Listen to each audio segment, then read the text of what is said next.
Jeg er lærer, jeg er lærer. Giv mig lov, giv mig lov til at undervise, til at undervise dine børn, dine børn.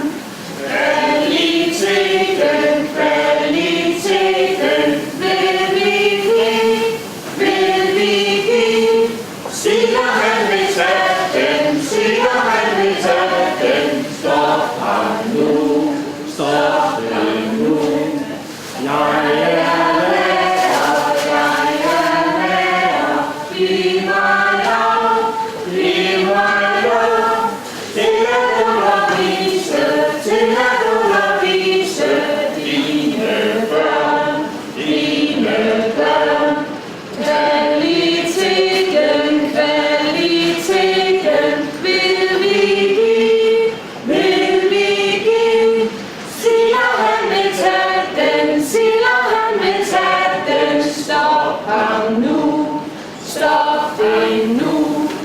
Jeg er lærer, jeg er lærer.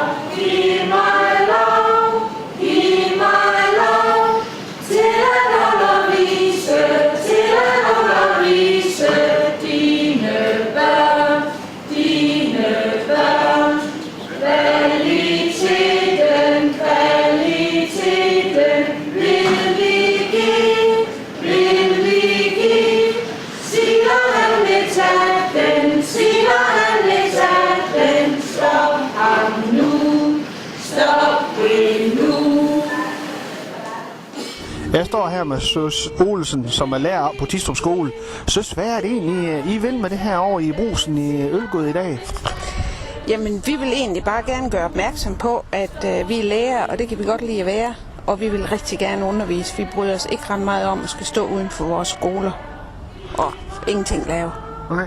Så det her, det er ligesom er det en protest eller et eller andet over for de to parter? Det kan man godt sige, men det er egentlig mest en happening, sådan så folk i området kan se, at vi er her endnu. Ja. Har I ellers andre sådan nogle modeller som det her på Vædding, som I vil køre frem? Altså, fredag er der noget affaldsindsamling i Tistrup. Det er jeg ikke med i, og jeg ved ikke helt ret meget om det, men der kommer lidt histepist. Men alt i alt så vil I gerne snart til at undervise igen? Vi vil gerne have undervist de sidste 3 uger, ja. Ja. Godt. Tak skal du have.